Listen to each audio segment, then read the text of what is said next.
राधे राधे। कल हमने कार्तिक मास का 33वां अध्याय सुना था। आज हम आपको कार्तिक मास का 34वां अध्याय सुनाएंगे।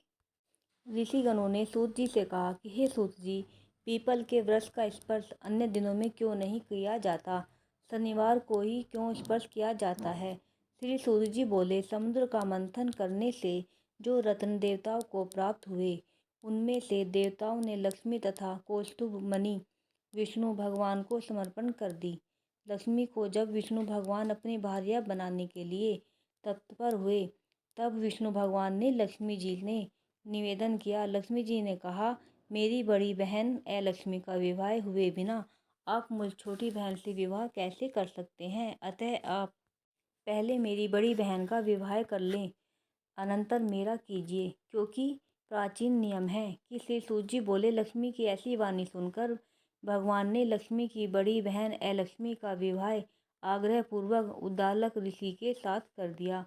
वह लक्ष्मी बड़े मुख, उज्ज्वल दांत, वृद्ध के समान शरीर, बड़े बड़े लाल लाल नेत्र और रूखे बालों वाली थी। उद्दालक मुनि भी उसे विष्णु भगवान के आग्रह से स्वीकार कर वेद ध्वनि से गुंजित अपने आश्रम में ले आए। हवन के पवित्र धुएं से सुगंधित वेद ध्वनि से मुखरित उस मनोहर आश्रम को देखकर वह अत्यंत दुखित होकर बोली। ज्येष्ठा ने कहा, इस आश्रम में वेद ध्वनि हो रही है, इस कारण यह आश्रम मेरे रहने योग्य नहीं है, अतः मुझे किसी दूसरे स्थान पर ले चलो। उसे सुनकर उद्दालक मुनि ने कहा कि हे कांते, तुम इसमें किस लिए नहीं रह सकती और तुम्हारे रहने के योग्य स्थान कौन सा है, उसे मुझसे कहो। ज्येष्ठा ने कहा, जहाँ पर वेद ध्वनि, अतिथियों का सत्कार तथा यज्ञ आदि हो, वहाँ मैं निवास नहीं कर सकती हूँ। जहाँ पति पत्नी में अति अनुराग और पितर तथा देवताओं के निमित्त यज्ञ तथा पूजन हुआ करता है, वहाँ मैं नहीं रह सकती। जहाँ उद्यमी, नीति कुशली, प्रियवादी, धर्मात्मा और बड़ों का आदर और पूजा में लीन रहते हैं, वहाँ मैं नहीं रह सकती।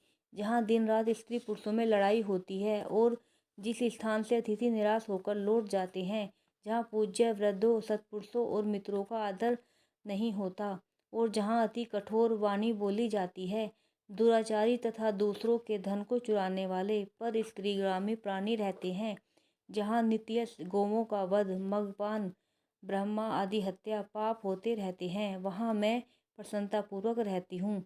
सूत जी ने कहा कि इस प्रकार उसकी वाणी सुनकर उद्दालक मुनि का मुख मलिन हो गया। ज्येष्ठा के कहे हुए वाक्य सुनकर मुनि चुप रह गए। कुछ देर में फिर भी उस लक्ष्मी ने उद्दालक जी से कहने लगे कि अच्छा, ऐसे स्थान ही तुम्हारे लिए खोज करूँगा। उद्दालक जी ने कहा, अब मैं जब तुम्हारे रहने के लिए योग्य स्थान ढूंढ कर न आऊँ, तब तक तुम इसी पीपल के वृक्ष के नीचे स्थिर होकर बैठी रहो। श्री सूत जी बोले कि उद्दालक उसको वहाँ बैठाकर स्थान ढूंढने चले गए। बहुत काल तक उनकी प्रतीक्षा करने पर भी जब वे नहीं दिखाई पड़े, तब पति के परित्याग करने से दुखित होकर वह दरिद्र रोने लगी। उसके करुण रुदन को सुनकर लक्ष्मी जी ने बैकुंठ में सुना और विष्णु भगवान से व्याकुल मन होकर कहने लगी। लक्ष्मी ने कहा कि हे नाथ, हमारी बड़ी बहन दरिद्रा पति के त्याग देने के कारण बहुत दुखी हो गई है। हे कृपालु, यदि मैं आपकी प्रिय पत्नी हूँ तो उसको आश्वासन देने के लिए आप जाइए। इस प्रार्थना को सुनकर कृपा सिंधु विष्णु भगवान लक्ष्मी के साथ वहाँ गए। उस दरिद्रा को ज्ञान देते हुए विष्णु भगवान कहने लगे। विष्णु जी ने कहा कि हे लक्ष्मी, इसी पीपल की जड़ में तुम सर्वदा के लिए स्थिर होकर निवास करो, क्योंकि मेरे ही अंश से इसकी उत्पत्ति हुई है और इसमें मेरा निवास रहता है। प्रतिवर्ष गृहस्थ प्राणी तुम्हारा पूजन करेंगे, उन्हीं के घर में तुम्हारी छोटी बहन लक्ष्मी स्थिर होकर रहेगी और विविध प्रकार के उपहारों से स्त्रियों को अश्वमेध तुम्हारी पूजा करनी चाहिए।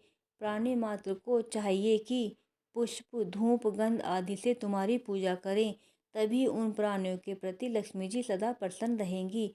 श्री सूत जी ने कहा, श्री कृष्ण, सत्यभामा तथा पृथु और नारद का संवाद सुन तुम लोगों को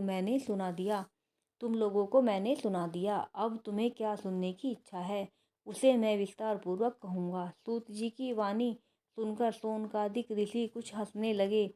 आपस में कुछ भी न कहकर चित्र की भांति अवाक होकर बैठे रह गए। फिर सावधान होकर सबके सब बद्रीनारायण जी के दर्शन को चल दिए। जो प्राणी इस कार्तिक महात्म्य को सुनाता है अथवा स्वयं सुनता है, वह सब पापों से मुक्त होकर विष्णु भगवान की साजुश से मुक्ति प्राप्त करता है। राधे राधे।